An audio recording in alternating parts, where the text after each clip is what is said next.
Hello YouTube, this is Dazzathecameraman. Today is Tuesday, October 18, 2016, and this is a live YouTube hangout. We've got Astronomy Live with me and Sean Hufford.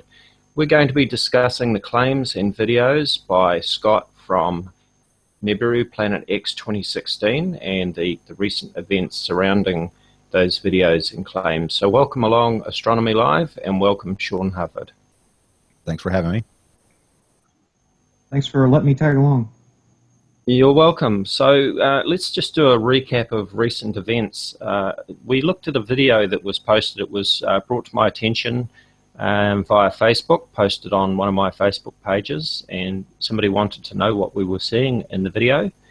And as a result, I did a follow-up video to that, and it turned out that the object that we were seeing in the video by Scott of Nibiru Planet X 2016 that he claimed was planet Enoch, as seen from stereo behind, was in fact the moon. Now, Astronomy Live and I have been over this several times, and we have proven beyond any doubt that it is indeed the moon. However, it seems that Scott from Nibiru News wants to hold on to this lie that it is planet Enoch or some other rogue body passing through the solar system. Now, we've been backwards and forwards with Scott, and at first he was a gentleman. He did actually remove the video at the start, and it seemed that all was good. But then 24 hours later, he went on a complete rage and re-uploaded that video, maintaining that it is indeed planet Enoch. And he has since been basically a train wreck, making all sorts of accusations of conspiracies and that there are shills out to get him and that his life's been threatened and all sorts of things like that. So it seems that the gentlemanly approach has failed with Scott. We reached out to him, we tried to meet him halfway, but obviously he's not happy with that. So basically, we've run out of patience now. I've run out of patience. So this is a no-holds-barred discussion about what's going on. So welcome along again, Astronomy Live and Sean, and what are your thoughts on this?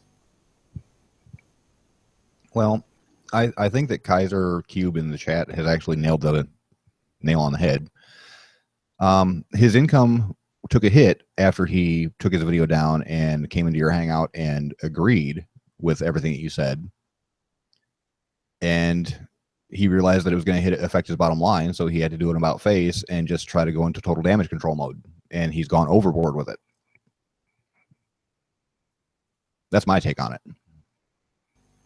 Astronomy Live? Yeah, I would agree with all of that, and I don't claim to know what his motivations are. I can't see into the mind or heart of the man, but he clearly is two-faced about the way he's approaching us. I noticed that anytime he's sitting safely behind his keyboard and he's not confronting us on a hangout, he will feel free to totally rage out on his keyboard and call us every name in the book, every name under the sun, chill, troll, liar, and worse. I mean, just dropping F-bombs left and right, and you know, totally hate on both you and me, Dazza, and claim that we're all lying and everything else.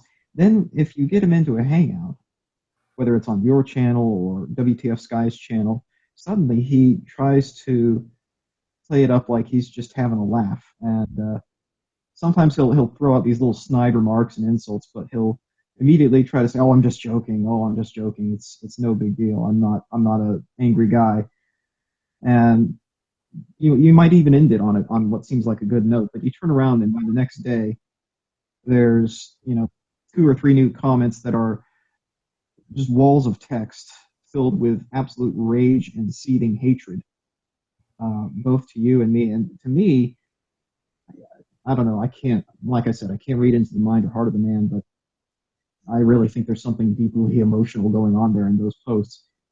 I don't think I could write like that, even if I tried, if I were just trying to fake it. Like, that seems like it's coming from the heart, is what I'm saying.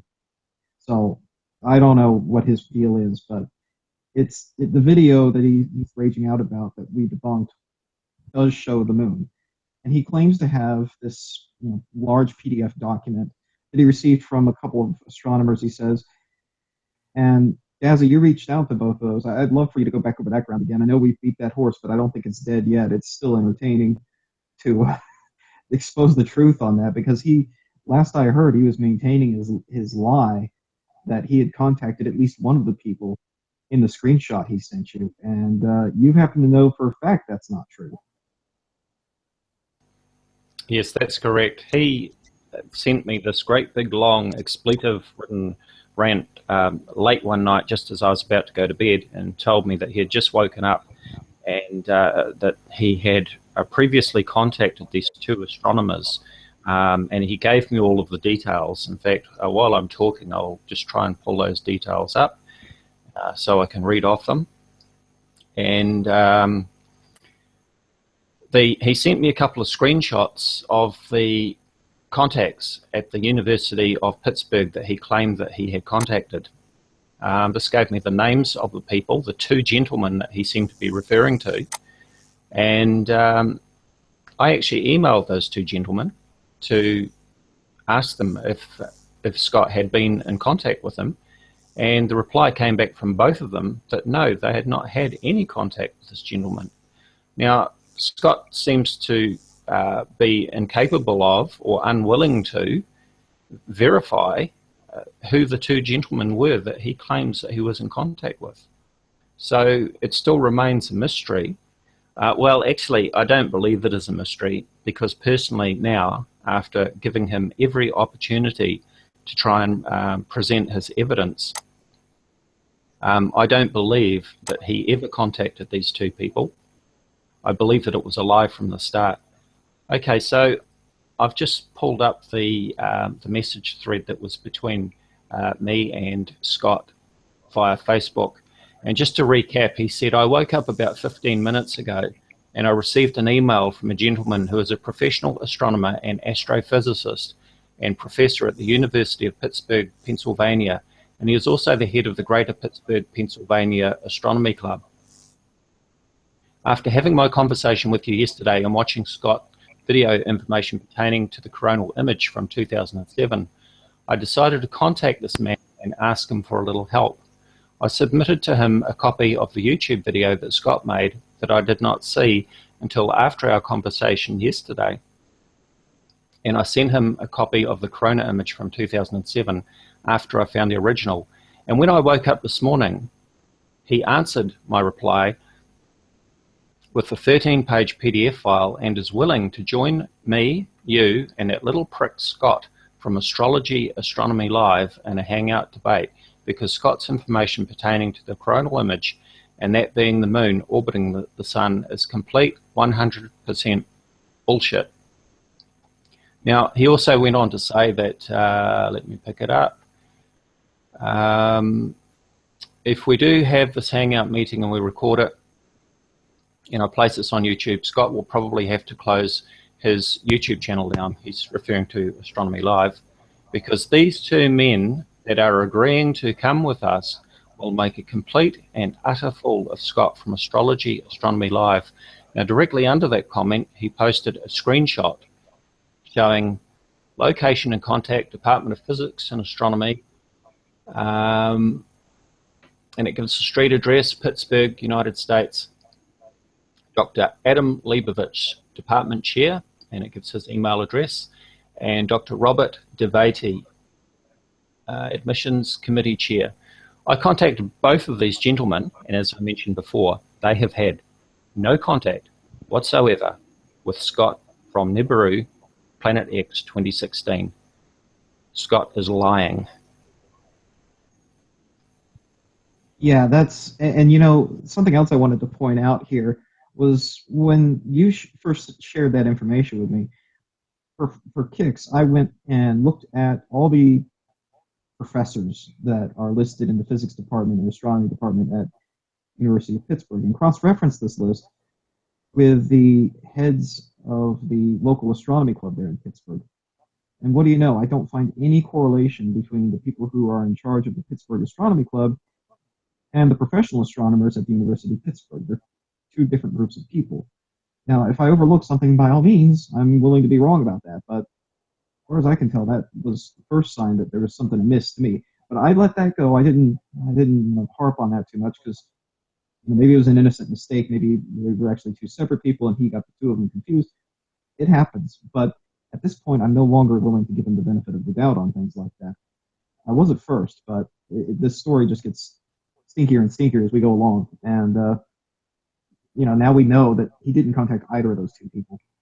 And at first, when the first email came back, his excuse was, well, I didn't say it was that one. I mean, he was on there in the screenshot, but I didn't say it was him. Well, okay, immediately before that, if you look at the original context of what he said he had this contact from two people, right?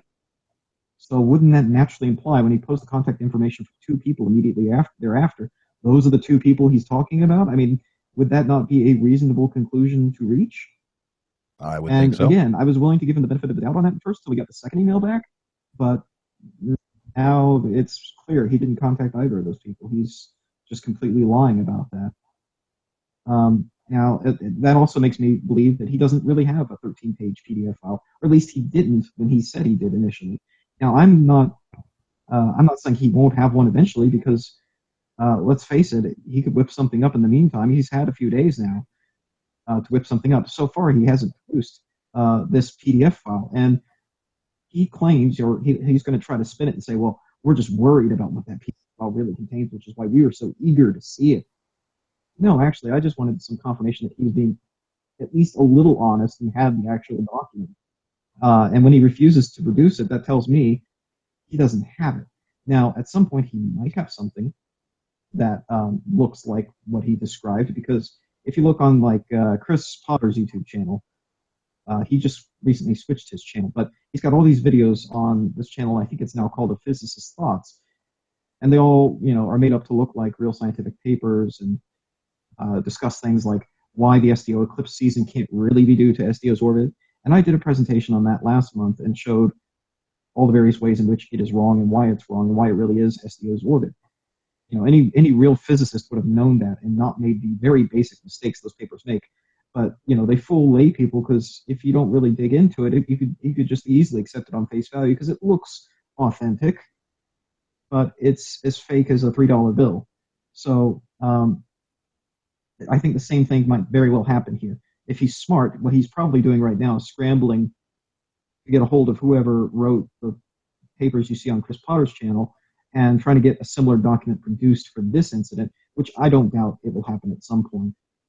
But I'm not scared of it. I'm happy to take it apart once again and show various ways in which it's wrong. It provides not only entertainment for me, I enjoy critically analyzing claims like this, but it provides a teachable moment too. I still see this as an ultimately positive event if it's used to teach people who want to learn how to be critical of claims like this and do the research and come to the realization that it really is false. Because ultimately, if it helps somebody get their minds out of the woo and out of the nonsense, then I guess ultimately it provides a benefit. The concern, which I'm sure you've discussed plenty, Daz, is the unnecessary frightening and fear-mongering that it provides to sensitive people. That's the downside, but I'm just going to try to do what I can to turn lemons into lemonade. Right, now we can see on my screen too that I've brought up. Here is the screenshot of part of that thread. You can see in the main text that's come from Scott from Nibiru Planet X 2016, starting from about the third line up from the bottom, you can see that it says, these two men that are agreeing to come on will make a complete and utter fool of Scott from Astrology, Astronomy Not Alive. And directly under that, you can see, posted by Scott Sione, the screenshot that he took and sent me with the location and contact details of Dr. Adam Leibovich and Dr. Robert Devati. So next to that, we can see, if I can just pull that up, here is the reply that I got back from Dr. Robert Devati. This was the second reply that came back. And as you can see, he said, Dear David Gregg, I have not been in contact with this person. Regards, Robert Devati. Here is reply. This was the first reply I received, which was from Professor Dr. Adam Keith Leibovitz. I certainly did not have any contact with this person, Adam. Yeah, that about sums it up, doesn't it? Oh, sorry. Got a bit of an echo there. Oh, shoot, what was I going to say? I'm sorry. I'm running on 0 hours sleep in the last quite a few hours. But, oh, in case anyone's wondering what this video is that keeps looping whenever I talk, I put that on loop. I'm perhaps too proud of that. But basically, I did my own math on what the trajectory of the moon should have been relative to stereo behind using fairly simplistic methods, just two-body methods, to approximate whether or not the moon should have made that transit through the Core 2 image, and of course it did. My calculations are a little bit simplistic, a little bit approximate, which is why it doesn't match up perfectly in terms of the position, because it assumes that the Earth's gravity is the only thing that's influencing the probe, which is not true. It was in a highly elliptical orbit where it was being influenced by the sun and the moon, and you see it much more accurately in the ORSA video that I did, and in Dave's video using eyes on the solar system. But in any case, even just using simplistic math you can do on a napkin with a calculator, you can get it close enough to see that indeed the moon should have been in the field of view. It should have come from the bottom right corner of the image. It should have gone in front of the sun, and it should have gone out the top right of the image ultimately. So it matches up. You can compare the size of the moon in the image. The circles that you see, those green circles, are again showing what is expected, what the moon's size is expected to be based on how far away the stereo spacecraft was from the moon. And you can see it's a match for what you see in the images. And then lastly, I guess it should be reiterated again that we're not saying that the moon is orbiting the sun here. The moon is orbiting the Earth, but the stereo spacecraft is getting sort of an almost edge-on view of the moon as it's traveling around in its orbit. It reaches its furthest extent, and then it comes back the other way. And that's why it appears to arc out and then back in. And so it's reaching maximum what we call in astronomy maximum elongation from the Earth. It's orbiting the Earth. It reaches maximum elongation from the Earth, and that's when it seems to turn back the other way. And what's really happening is actually it moving in its orbit in a direction that's towards the stereo behind spacecraft and coming back out the other way. So it's receding from maximum elongation. Once you understand that, it's pretty simple. It's similar in principle to how Venus always seems to, when you're watching Venus night to night, and it gets further and further away from the sun, it reaches a point of maximum elongation, and then it appears to come back down towards the sun the other way, because it's an inner planet. In the same way, the moon is deeper in the solar system than stereo behind. And so it's orbiting the Earth, and it reaches the point of maximum elongation, and it's orbit around Earth, and then it comes back the other way. Once you understand that, it's pretty simple to actually intuitively understand these images. But people are saying, "Oh no, it's an elliptical orbit around the sun." No, it's not. And in fact, in the extreme UV images, which I know I've shown, and I think Dave, you've shown this as well, you can see it transiting in front of the sun. You can see it in the articles that NASA posted that said it was the moon. You can see it on the stereo website. It passes in front of the sun. That's not consistent with an elliptical orbit that went around behind the sun and then came back out the other side. And indeed, every piece of evidence that we've looked at proves that this is the moon passing in front of the sun. And you brought out the very important point that Scott seems to have misunderstood. We never said that the moon was orbiting the sun. That's a ridiculous statement. Of course, the moon orbits the Earth, but it was seen from the stereo behind spacecraft as the moon passed across its field of view, while the stereo behind spacecraft was on its way out of the Earth-Moon orbit system, on its way to its orbit around the sun. And of course, we looked at the visualization using the NASA Eyes on the Solar System simulator, and that matched exactly what we saw in the stereo ahead Core 2 images. So for Scott from Nibiru News to re-upload his video and still claim that this is Planet Enoch, it just boggles my mind. Either he is just blatantly fear-mongering and has just got his eye on those clicks on his videos, or he's completely nuts. I'm just not sure which one it is. If I can point out what started this whole thing for the people that don't know, Scott from this Nibiru Planet X 2016 channel uploaded a video titled "The Video NASA Doesn't Want You to See." Now, Dazza and Astronomy Live have both gone over multiple locations where this video and the source files can be found. And he's still trying to say that this is something NASA's trying to hide. Just had to point that out. I'm sorry, Dazza. No, you go ahead, Sean. No, that was it. It's just amazing how much he's trying to say that this is something that's supposed to be hidden, but it's publicly available for everybody. It has been for 9 years. Yep, it's there. The video that he originally uploaded, of course, had the date and time and spacecraft camera details cropped out of it. He subsequently said that the video had been sent to him and that information was left out and that he hadn't seen the original. That's what he tells us. With the number of lies that he's been telling me lately, I now wonder if that story is even true, because he's lied about contacting these two professors. It appears that he's lied about being sent this 13-page PDF document, which he's never presented. He still hasn't sent it to me, despite several requests. So, you know, as far as I can tell, this guy is just a compulsive liar.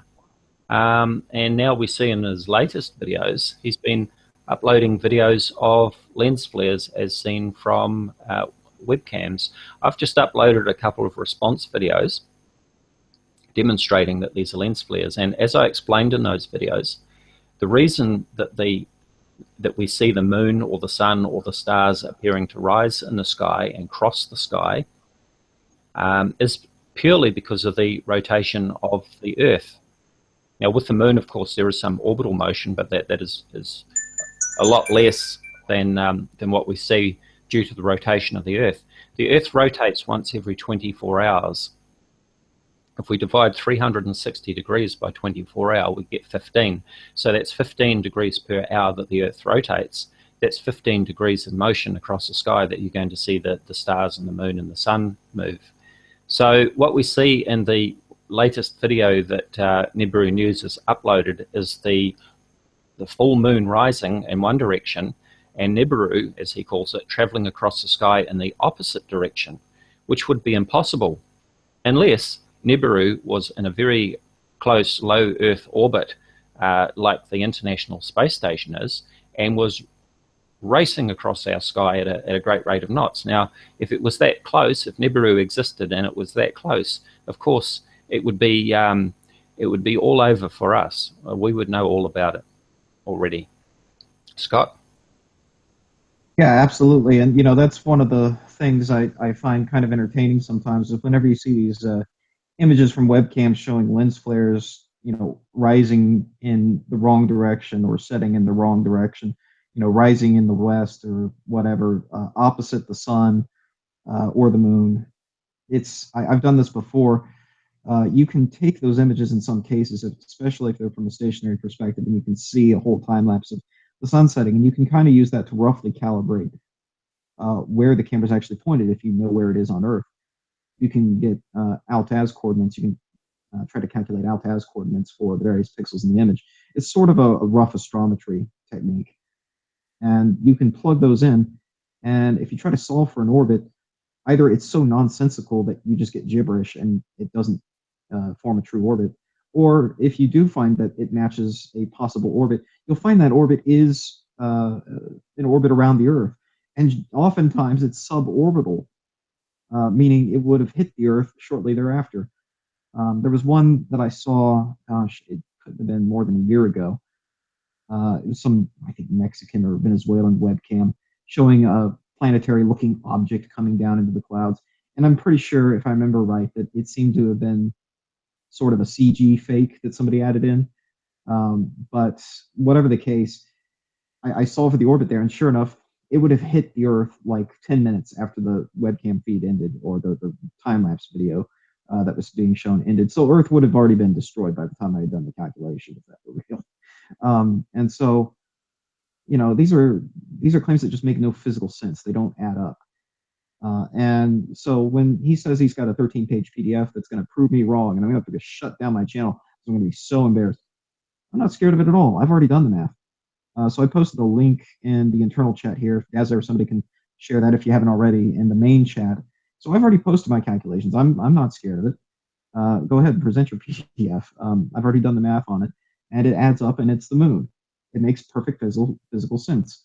And so I'm going to be doing a video series with these calculations and try to do something to some degree of instruction on how these calculations are done, because I know it is a very, very, very complicated spreadsheet, and it's not easy to decipher it. It can be done, but I mean, if all the equations are there, it's just there's a lot of them. So I'm going to step through it step by step and try to do an instructional video similar to the one I did a few years ago with Venus and showing how to calculate Venus's position from stereo head. I did a video. It was really kind of long and honestly boring, and my quality was terrible. I'm going to try to fix all those issues this time around and come up with a better presentation and try to keep it maybe a little interesting. I'm hoping. Try to keep people's interest. I'm probably going to break it up. I'm probably going to have to break it up into multiple parts. You know, maybe do a section on here's how you calculate Julian day numbers.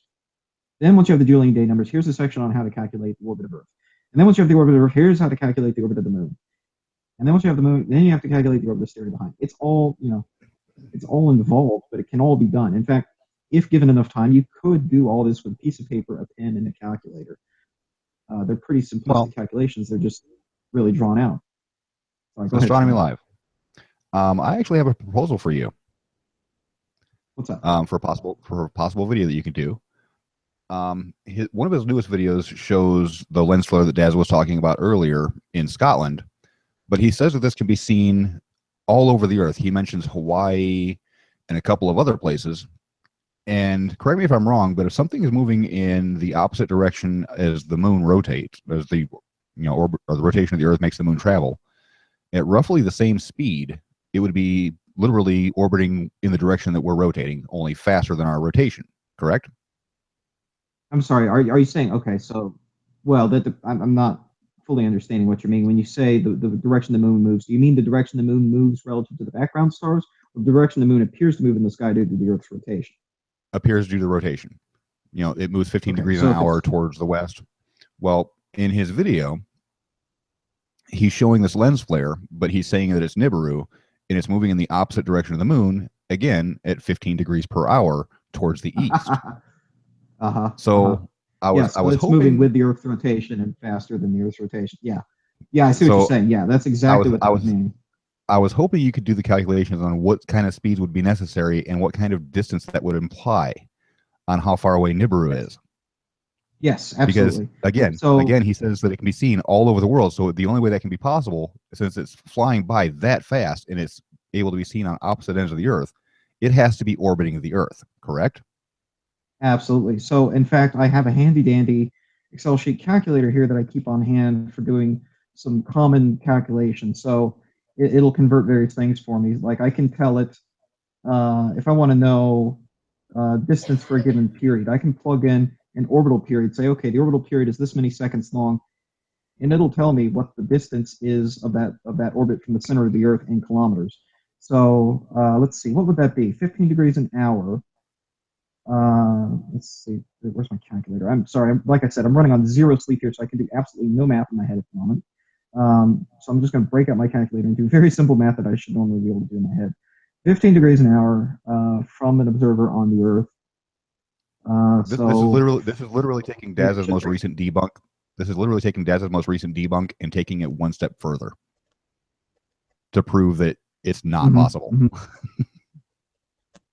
Right. No, it's not. Oh God. Let's see. So it's moving. There's an hour. So in 24 hours, it comes back around to the same position, basically. Kaiser Cube is correcting me, and I accept the correction. Kaiser Cube just corrected me, and I accept the correction. The moon doesn't travel 15 degrees an hour because it has its own rotational speed, or its orbit speed. It's only like 13 and change. Right, right. Mm-hmm. So I accept the correction, Kaiser. Thank you very much. And that's correct, and that's why we can view occultations of the stars by the moon.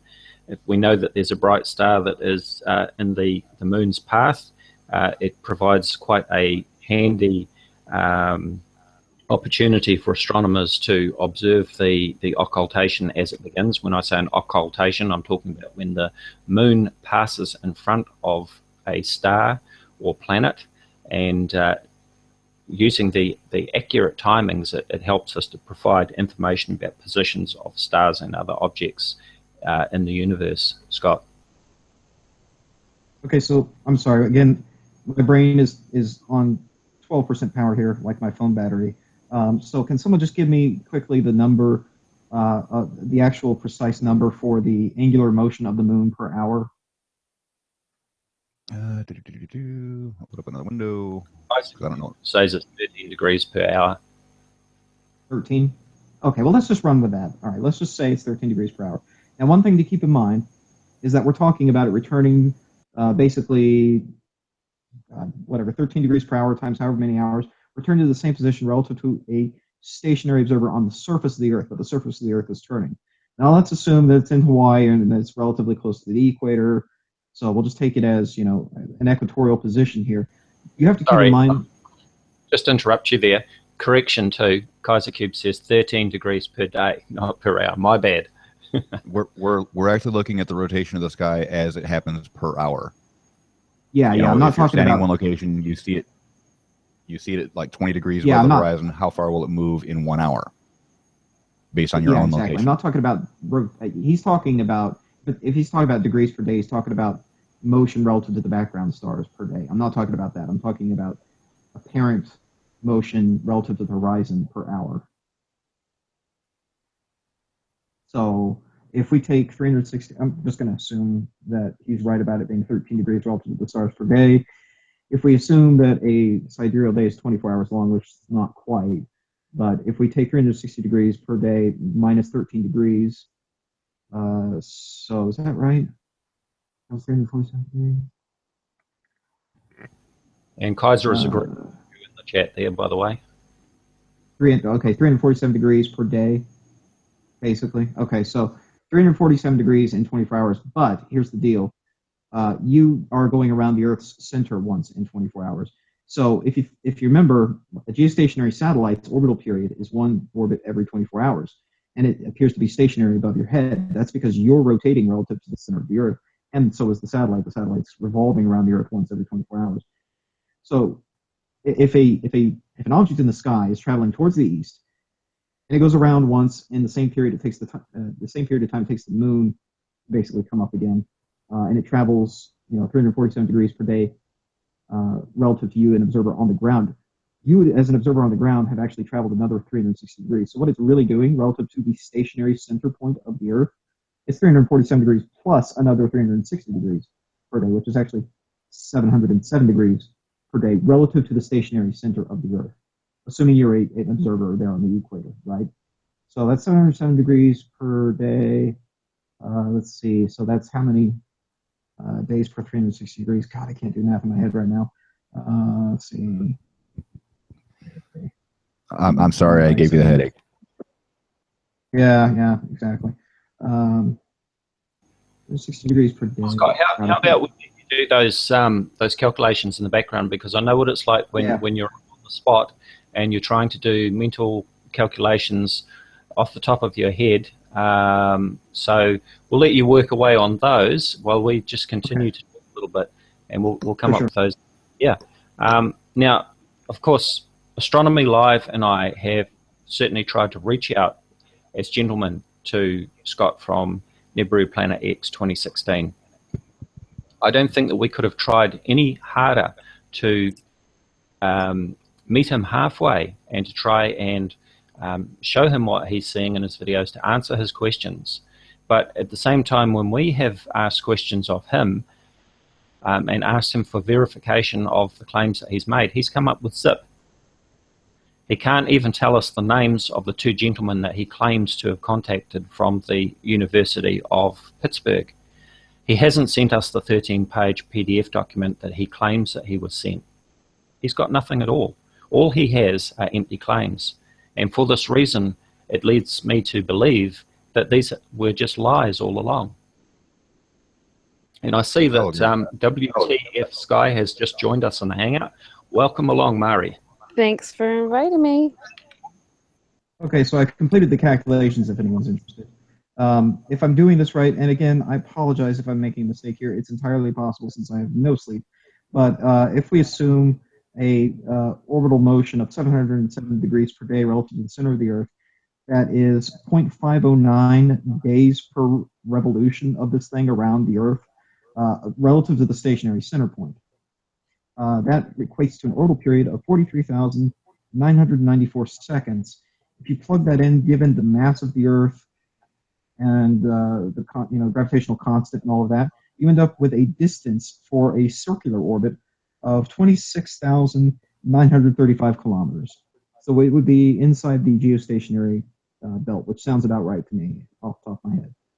So there you go. And correct me if I'm wrong, but Nibiru is supposed to be what, 4 times the size of Jupiter? Yeah.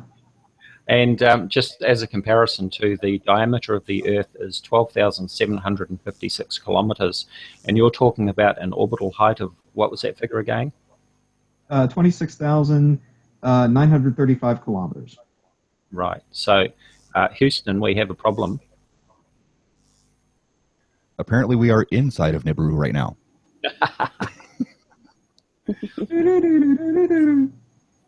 Now, Scott was always welcome. Scott from Nibiru Planet X 2016 was always welcome to meet us in a hangout and discuss things openly and honestly. But instead of doing that, he chose to turn around and, well, turn on us and upload videos accusing us, falsely accusing us of being shills and out to destroy him and telling lies and all this sort of thing, which is absolute nonsense. We believe in absolute transparency. This is why I allow open and balanced discussion on my channel. I almost never delete comments from my channel. I almost never ban people. There are only most extreme circumstances where I will delete comments and ban people, such mostly because of mindless spamming.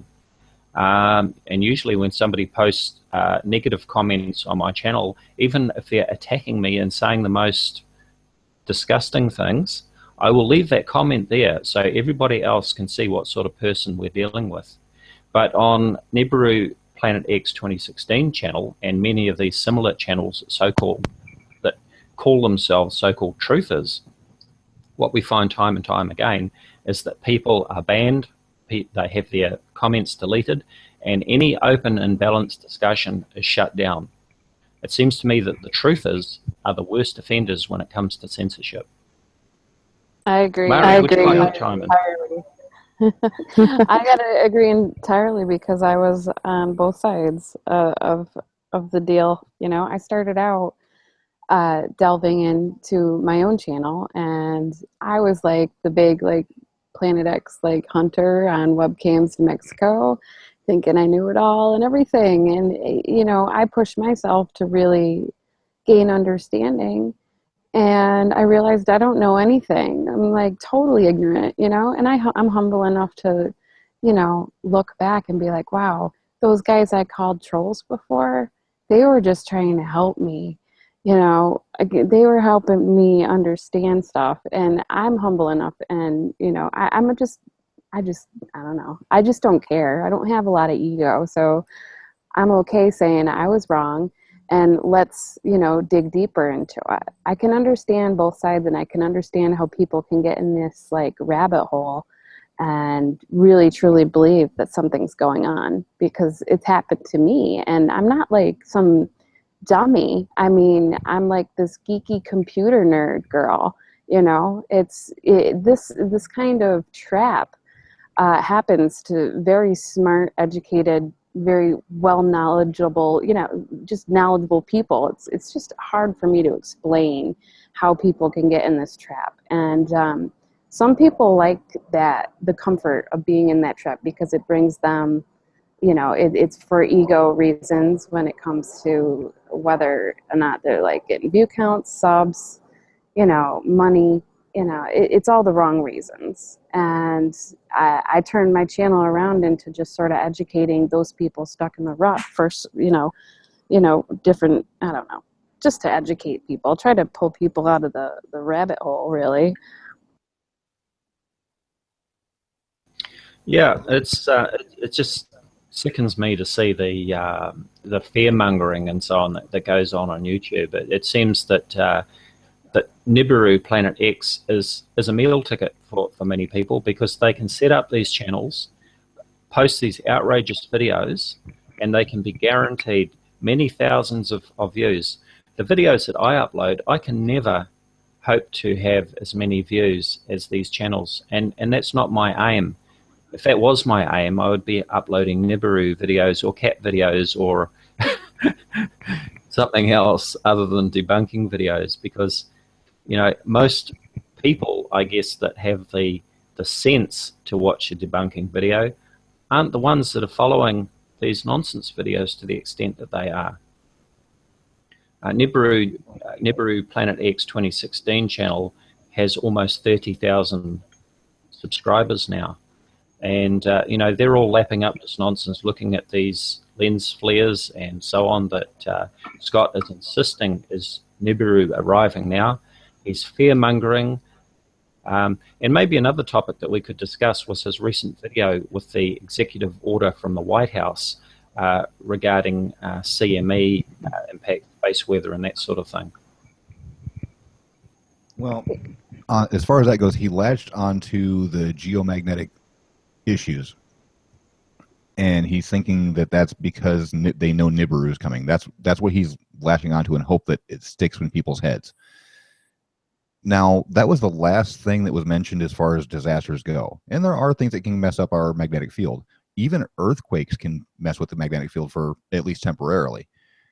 But about the only thing that's going to mess up our magnetic field for any kind of serious effect would be a CME. Or possibly even a gamma ray burst could do it if we survived it. Right. Now, with this executive order, it's all about preparedness, okay? And he's blown this out of all proportion, as if something is going to happen next week or next month or very soon. Now, heaven forbid that the government should be proactive in trying to be prepared for such an event, as has happened before. Back in, I think it was 1859, if I remember correctly, we had the Carrington event. We had just, you know, we were using telegraph back in those days. It was a fairly new invention, and the telegraph lines were overloaded, even caused fires in some places because of the currents that were induced into the wires.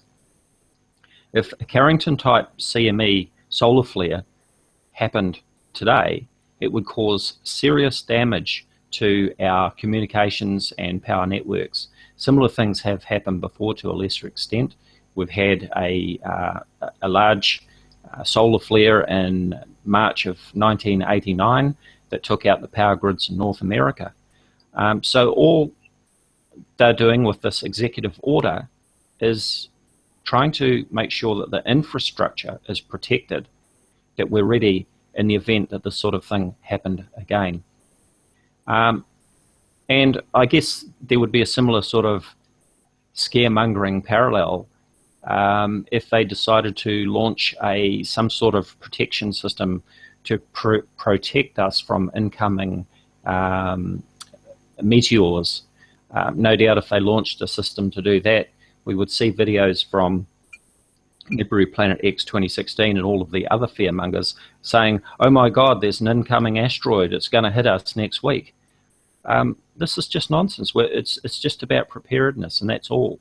So I'm looking forward to following up on these fear-mongering videos in another month, 3 months, 6 months, 9 months, 12 months sort of thing, and saying, right, where is this catastrophe that you've been talking about, where you've caused all of this panic for people and told them that they need to get prepared and basically head for their bunkers.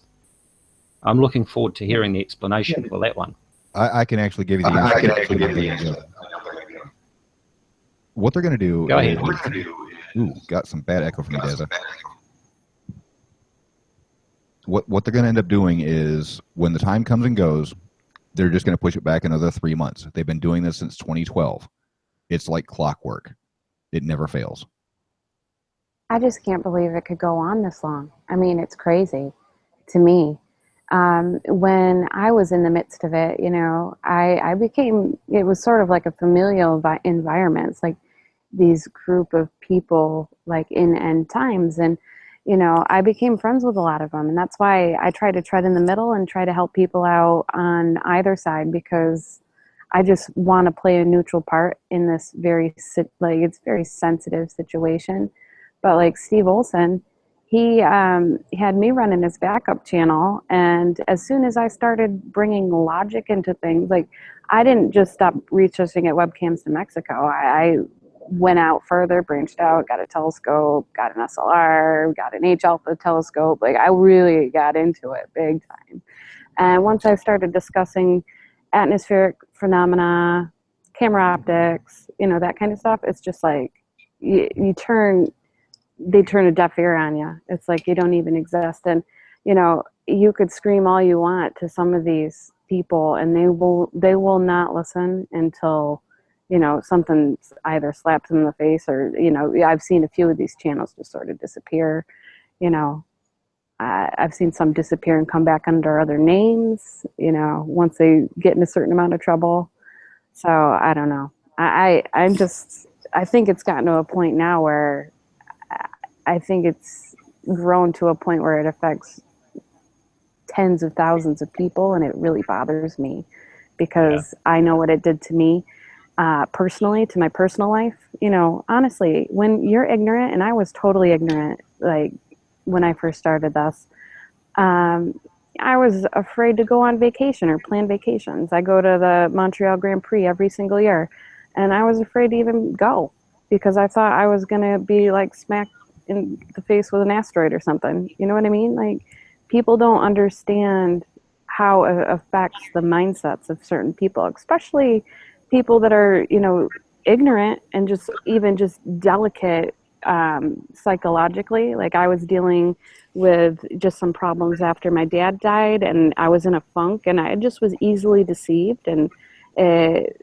had the wool pulled over my eyes, you know? So for this to be going on since 2012, and some people have been stuck in this rabbit hole that long, it's shocking to me. And that's why I'm sort of stubborn on my channel. I've had so many people want me to shut it down. I feel like I have to be here for people. Well, if I can do a little disclaimer here, and I got to say thank you for actually using the word ignorant. A lot of people think that's an insult, and ignorance is just a lack of knowledge. It just means you don't know something about something in particular. Yep. Ignorance can be fixed. That's just learning. Exactly. You know, you got to be humble enough to just admit you don't know enough. When I bought my telescope, I thought I would just point it at the sky and like see stuff. And you just, unless you use a telescope, you don't know that. It's super technical, you know, calibrating it, getting it to, you know, slew just right and everything. It's way more complex than I think people highly underestimate, you know, what's involved. And it's just, people have to learn the hard way, essentially. I know I did, but I pushed myself to be there. I didn't just, you know, get stuck in this little tunnel of webcams to Mexico and the FAA cams and all that, you know. You can't do anything scientific with webcams. Yeah, you know, one of the things... Sorry.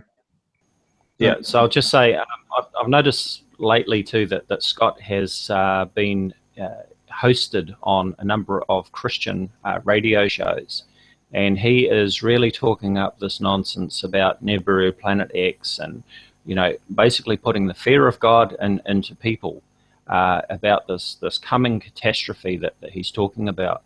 Now, you can see on my screen I've got a Google search for Isabel Taylor suicide. This is the case that I've referred to previously. Isabel Taylor was a 16-year-old schoolgirl from the UK who, in the lead up to the predictions surrounding December 21, 2012, she hanged herself because she felt that she couldn't face the nuclear meltdown that she believed was coming as a result of 2012. So she hanged herself, and you can see that there are links here. I'm not a big fan of the Daily Mail website, but I'm going to go to this link because it's got a good picture of Isabel here, so that we can see that she is a real person. She is not just a name in some sort of fake story. And this is Isabel Taylor. Sorry, my browser's just going a bit slow at the moment with everything going. This is Isabel Taylor, 16 years old, from the UK, who hanged herself. Now, this is a real tragedy. Some people have even called into question whether this story is actually true. And I've actually been all over this. I have verified that she certainly was a real person. I've verified the details of her parents. I've also verified the details of the coroner that was involved. And a memorial has also been set up by Isabel's parents in memory of her. So this is a classic example of the sort of tragic results that can happen as a result of the type of fear-mongering that Nibiru Planet X 2016 and others are doing with these YouTube videos. You know, it's an older case, but it's perhaps good to remind ourselves that the Heaven's Gate cult, I don't know how many of you remember that from the 90s. Perhaps I'm dating myself with some of the younger folks in the crowd, but the Heaven's Gate cult committed a mass suicide when I was in high school in the 1990s. And that whole deal, which was all about Comet Hale-Bopp, really started with apparently somebody who was an amateur astronomer who took a picture of Hale-Bopp with his telescope and saw a star near it and thought it was a UFO trailing the comet. Well, he called in to a national late-night radio show and reported this UFO following this comet. And while he could have never anticipated what ultimately happened as a result of that, what ultimately happened is this cult latched onto that claim and said, there's a real UFO trailing this comet. An amateur astronomer confirmed it.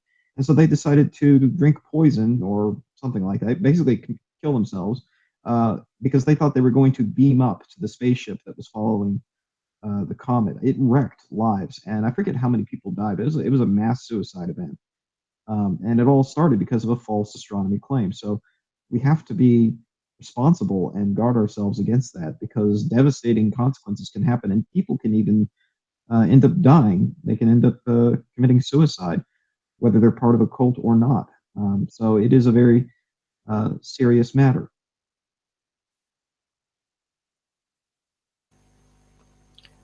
Mari, would you like to comment further on that? It is a serious matter. I mean, I'm so passionate about it, and that's why I stay here, even though it's more pain and heartache than anything. You know, when I was in this little, rabbit hole or whatever you call it, I was on the NAO website every day looking, at possible NEOs that are going to come in. And there was some days I was afraid to send my daughter to school. It super affects people. And I look back now and I'm just like, wow, how could something take me and rock me so emotionally and drive me to be in so much fear? It's like crazy. It's crazy to me. And I want to be here for others to let them know that, this happens to good people and it's okay. And this is how, my channel, I'm trying to show people how they can find the answers themselves. If they don't believe me, they can, I'll show them how they can figure out the answer themselves. And I think that's, why I'm drawn to you guys, because that's exactly what you guys do. I'm so thankful to stumble upon both of your channels and, become, a part of this little group that's growing by the day, of people that really just, want to band together for real truth. Well, thank you, Mari. And I'm really pleased to see and hear your story too, that you were somebody who was believing in Nibiru, and you investigated it, and obviously you've seen through it for what it is. I wish that there were a lot more people that could see just how nonsensical these claims are. But unfortunately, the vast majority of people just go along with it. And again, the irony is there that these people that call themselves truthers, they love to call others sheep or sheeple.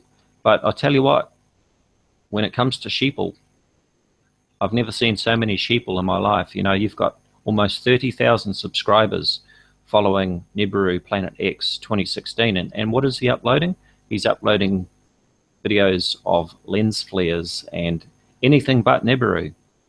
As I said at the start of his video of the moon passing in front of the stereo behind spacecraft, which he claims was planet Enoch. Really? Come on, dude. Wow, and if you're on like Steve Olson's channel, there's a ton of hypocritical Christians on there that pretty much have like a cult mentality. Like they're like looking for Steve every day. If he doesn't post, are you there, dude? I can't wait to, you know, it's like they need him. And it's a little alarming how reliant people are on his information. And there's some things that people have come to me about Steve's channel. He created these groups internationally. You know, he has worldwide groups all over the world. And he has these group leaders. None of them have been background checked. None of them have, you know, have proper credentials. I've heard of some of these guys like having shipping crates, and they're asking people in their groups to like fill them up, like have them put all their like bullets and supplies and guns in like these shipping crates. And then like, you know, people are worried about the shipping crates disappearing, you know, just weird stuff where people could really get in trouble and lose a lot of, you know, I think some of them are selling parts of their land to other group members. I don't know. To me, it's a little scary how involved people are getting, where it's directly affecting their lives. And I just, it's dangerous. Yeah. I just want to give a bit of a shout out too to my old friend Logan Runnan, who is in the chat there. And I'm sure that Logan won't mind me saying this, is that Logan and I go way back on YouTube. And my first contact with Logan was actually going head to head with him over some of his videos that he uploaded. In particular, one video that sort of really solved it all was a video about the western sky object. There was this mystery object in the sky, and as I recall, I think it was Venus, which I explained to Logan. And you know, we went head to head, and he said, no, that's not Venus. And he actually borrowed a phone and installed the astronomy app on it and pointed it at the sky and said, no, look, it's definitely not Venus. And good on him for uploading the video. But the problem was that he had forgotten to enter his location in the setup for the astronomy app. So it was actually basically looking in the wrong direction in the sky. So once he had done that, he actually verified that it was indeed Venus, and he fronted up and he said, well, Dazza, you were right. And I'm so pleased to say that Logan now debunks this sort of nonsense. He has taken on a lot of these sort of claims and ripped them to shreds. So that is one little victory. I'm very pleased about that. You know, one of the points that I want to go back to just briefly is something you said, Mari, was that you found out once you got a telescope that it is a very technical process to use it and set it up and all this. And a lot of people don't understand that. And I'm guilty myself of not reminding people, I think, frequently enough of just what it really means to, or what it really takes to take pictures of the stars like I take, or like some of the pictures that Dazza takes. You know, people see these pictures all the time in magazines and websites, pictures of nebula and galaxies, beautiful pictures.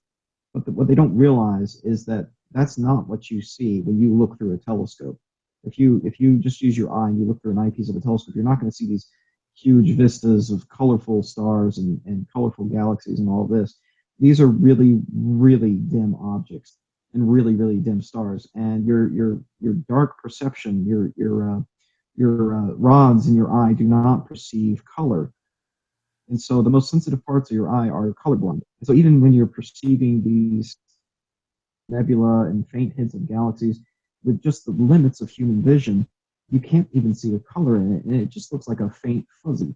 And so that's what we actually call them, sort of as a nickname in amateur astronomy, is when you're observing deep sky objects through an eyepiece in a telescope, we call them faint fuzzies, because that's basically all the eye can see. And sometimes you can see some degree of shape or definition to it, depending on how large your telescope is. But it's not at all like what you see in pictures. And people, I don't think, readily understand that. And so they think there's a much shallower learning curve to it. And they think that there's a much shorter distance between a picture that is taken, and by distance, I don't mean physical distance, I mean skill-wise distance and light magnitude distance, between what, say, I might take in a picture of, the Omega Nebula or whatever, and I upload that, versus what a webcam might see.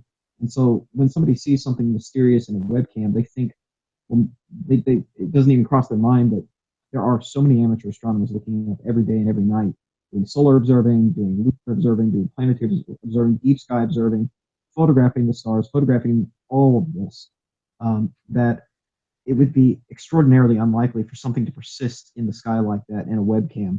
And if it were a real object, for it not to be seen by amateurs everywhere, and it would set the internet on fire. You could go to any amateur astronomy site, Cloudy Nights Forum, for example, and you would see everyone ranting about this, because it would get noticed right away. Amateur astronomers, when they're taking pictures of these deep space objects, they're doing really long, really deep exposures. Like if I do a photograph of some nebula, I'll usually spend at a minimum 1 hour collecting light on it, and let my telescope sit there collecting these pictures. And then I'll just sit back and watch the sky in the meantime. But these photographs require intense integrations of photons over long periods of time. That's what our eyes can't do. Our eyes process light instantly. So to see these deep sky objects, you have to collect photons of light for long periods of time. It's one of the reasons why telescopes have another nickname, light buckets. They're collecting that light over long periods of time. And from that, they can create these beautiful images. But it's not what your eyes see, because your eyes just aren't sensitive enough. So there's a huge difference there between what these telescopes are able to see and what a webcam is able to see. Webcams can't even come close to touching what you could see if you were looking at the sky with a telescope. So when someone posts, images of something in the sky, and let's say I figure out, based on the orientation of the camera or whatever, what the coordinates are, and I point my telescope at it, and I don't see anything there, all the time I'll hear back, well, okay, so your telescope didn't see it, but maybe your telescope lacks the ability that the webcam has. And it just tells me right away lack of understanding in, I think, the public at large of what the difference in capability there is, And so, if it's not showing up in a telescope, especially, with a sensitive CCD camera, which is, by the way, most CCD cameras are able to see into infrared if you just take the infrared filter off. Most CCD cameras, consumer cameras, come with a built-in blocking filter. Astronomical cameras, generally, those are not built in, or they're easily removable. And so you just take that off, you can see into near infrared, no problem at all. And so if it's not showing up there, then I'm sorry, the webcam is not going to be superior to what the telescope is seeing. Astronomy Live, can you check the position of your mic? You're getting kind of muffled. Yeah, it's just a terrible mic. I'm sorry. My mic is built into my headset here. I can't. It's flush with the headset. I can't really adjust it. Ah, okay. Yeah, and just to pick up from what you're saying there, Astronomy Live, at the observatory, one of the cameras that we use with the telescope, we can use it on the 14-inch Meade LX200 that we use. That is a Canon 60D A DSLR. Now, the standard version of that camera is the Canon 60D. The A stands for astrophotography. And just as Astronomy Live was saying, the infrared cut filter has been removed from that camera when it was, well, they didn't actually remove it, they just didn't put it in the factory. Some people actually modified the standard 60D to remove that filter, but we purchased it so that it was built without the filter. That means that we do see that that part of the near-infrared spectrum that Astronomy Live was talking about using that camera. Of course, any astronomer, any amateur astronomer can use a proper infrared camera, and Astronomy Live does use one with his telescope. But as I've pointed out previously, if there was a brown dwarf or any rogue planet passing through our solar system, we wouldn't need to image it in infrared because it would be close enough to our sun to reflect visible light. The only reason infrared is used to image brown dwarfs is because the nearest brown dwarf is so very far away from the sun that it doesn't reflect visible light enough to be visible in the visible spectrum. The nearest brown dwarf to us is 6.5 light years away. The nearest star to our sun, by comparison, is 4.25 light years away. So we're talking about another 2 light years past our nearest star. So this claim that Nibiru can only be seen in infrared is just utter nonsense, which is sadly parroted by the people who hear these claims, don't understand them, and keep repeating them. Yeah, the whole hiding behind the sun thing. I mean, I don't understand what people don't get about that. I recently posted a video of just how the Earth travels around the sun, and we're around the sun every year. So if there was something behind the sun, we would see it because we're always moving. I put like a simulator. Well, actually, it was footage from the Cassiopeia project, which is a great website for people just wanting to get into science and physics. Like, they sort of baby step people through it, and I just put it to music. But you know, how can something be hiding behind the sun? Like, how many different ways can you explain how that's not possible for people to actually understand that? I just, I don't know. There has to be like a breaking point. Like for me, I had a breaking point, and like one day I was just like, wow, I've been deceived, and it's like you wake up. That's just such a ridiculous claim to make. Marshall Masters is another one who is a great one for making this claim that Nibiru Planet X, whatever you want to call it, is next to the sun and can be seen in various webcam videos and so forth. What we have to remember is if listeners can visualize a top-down view of the solar system with all of the planets moving around the sun, you imagine the Earth in its orbit and our position at any point in time on its orbit. Where are we in 6 months' time ahead of that, or 6 months' time before? We're going to be on the other side of the sun, looking in the opposite direction from what we're looking now. So the only way that an object could be next to the sun sort of permanently would be if it was in some sort of very close, tight orbit around the sun, synchronous with our orbit as we go around the sun, which is just ridiculous. Astronomy Live? Yeah, and if it were that close to the sun in some extremely tight orbit, it would have to be, well, even much tighter than Mercury's orbit. And unless it was highly inclined and somehow the orbital, I'd have to run the numbers, but I suspect that in any orbital inclination you put it in, if it's orbiting the sun that rapidly, you're going to get a lot of solar transits of it too. So at some point during the year, you're going to see it passing in front of the sun from Earth's perspective. Right.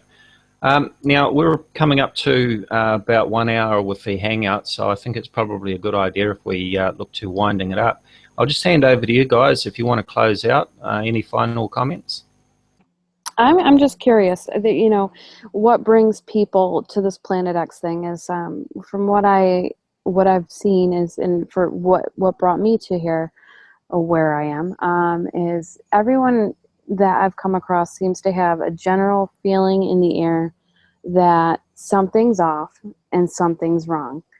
And, people seem to be searching for answers in the unknown. And, the Planet X theory, Nibiru, all that, is just an answer for people to, latch onto to make them feel like they understand, like, the unknown.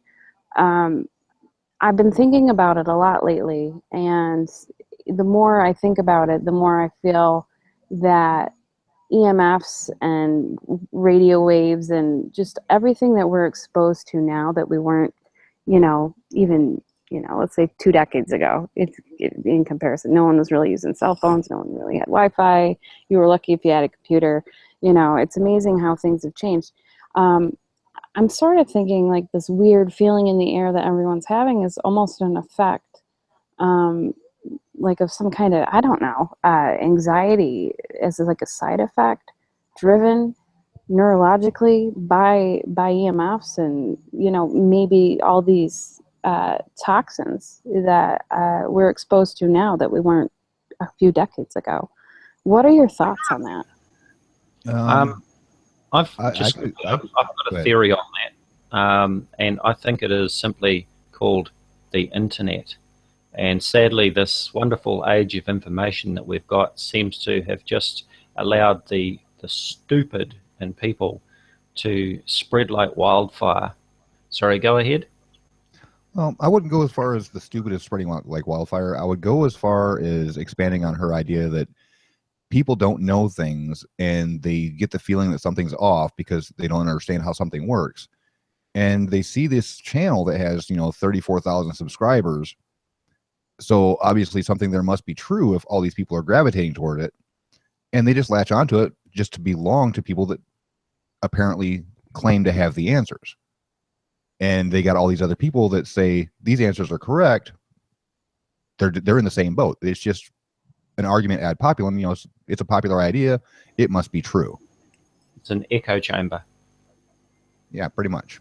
See, what brought me here was some weird spiritual things. I wasn't even paying attention to any of this, like weird sci-fi stuff. And, I sort of just stumbled upon it like after the fact. So, I'm still trying to make sense of it, but I've found out that, there's no reason to be scared no matter what. It's just you have to equip yourself with, being fearless and knowledge and just keep on learning about your surroundings and try not to, latch on to answers because it's safer just to sort of be zoomed out and just absorbing what you're seeing and analyzing things and being sort of non-biased and not attaching ego to it. I don't know. Well, I've got to give you kudos on that. I don't know your name. It's the first time I've actually seen you, so I'm just going to call you Sky. I've got to give you credit because once you get into a rabbit hole like that, it becomes such an echo chamber that it's hard to find your way out of it by actually expanding your mind and learning about stuff that you don't know to get out of that hole. So for you to actually take it upon yourself to see some of the problems that they were having and then figure out that they're wrong is just amazing to me. Yeah, it's been painful too because I've had, with my YouTube channel, I had an amazing following of all these Planet Xers and everyone loved me. They loved my commentary and everything. And, I sort of had to pull the brakes up and, people weren't ready for that. They didn't understand. But I've always prided myself on my integrity and my honesty and just being humble in life. That's just naturally how I've been. And I had to stay true to myself. And I wasn't feeling it. I was seeing something different and I had to share that with people. I lost almost all my subs and pretty much rebuilt my channel back up with people that understand where I'm coming from. So it has not been easy and it's been like a battlefield. And some of the people that I was friends with, in the Nibiru age, it's been a battle, So one thing that I was actually wanting to bring up with you, WTF Sky, because I know I think we had some hangout before. You kind of mentioned trying to find out why people are feeling off these days, and there are things that we're exposed to that do affect our health and perhaps affect our mental state. So an example, a very real example that science is now investigating, is the effect that exposure to all this light that we have from our electronic devices has on our circadian rhythms. And I'm bad about this. I'm like the worst when it comes to this. But they're actually saying there's an article out here on Harvard Medical School's website suggesting that you don't look at an LED screen within 2 to 3 hours of your bedtime. And how many of us can honestly say that we put down all of our electronics turn off all LED screens, LED TVs, 2 to 3 hours before bedtime. I certainly can't raise my hand to that like any night. And it has deleterious effects on your health. It has bad effects on your circadian rhythm because the blue, it's pretty strong on the blue side of the spectrum. Light from LED screens, significant impact on your circadian rhythm. And so they make recommendations in the article like this. But who honestly does that? And from a human perspective, if you look at the the course of human history, up until very, very recently in human history, we haven't had this kind of blue lighting, really bright blue lighting, artificial lighting in our presence at night. Cavemen used torches and redder lights. I think there probably is something to be said there for things that we are now exposing ourselves to that our biology hasn't had time to catch up to. And it's not necessarily all crank and woo, but it's also perhaps not as sensational as what some people might be looking for. But there are very real concerns out there. Now, correlation is not causation, but there are things to be investigated. I think that is true. And we're not saying that. Sorry, go ahead, Sean. I would say that's kind of subjective because in my case, I can't go to sleep without my TV on. I put the sleep timer on, and if it's not on, I can't go to sleep. So I think that would vary person to person. No, there's definitely a psychological aspect to that.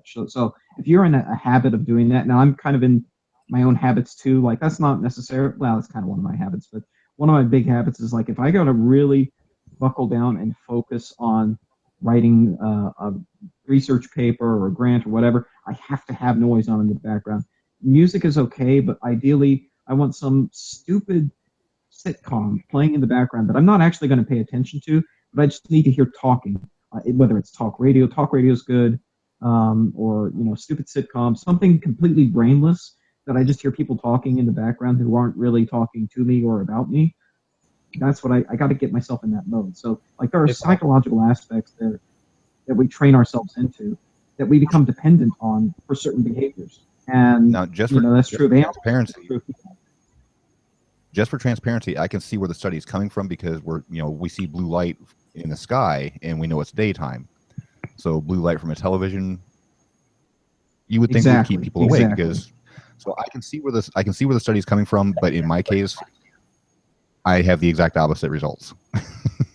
Well, astronomy. And the one last thing for you, next time you're on a paper and you need something.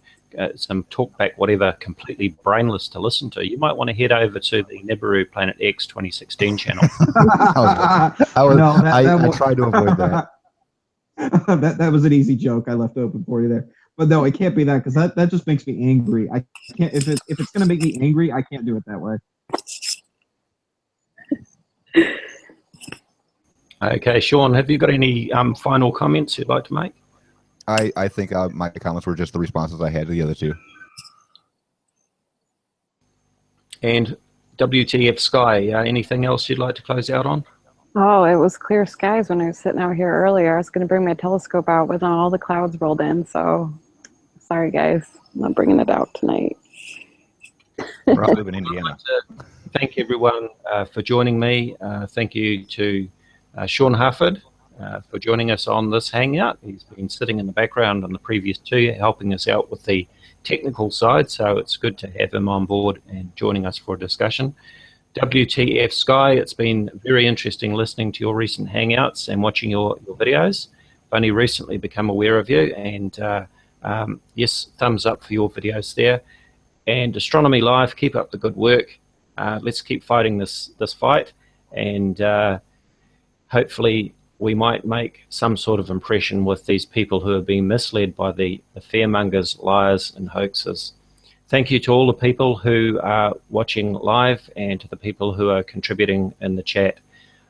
So this is Dazza the cameraman, and we look forward to doing this again very soon. Thank you. Thank you. Bye.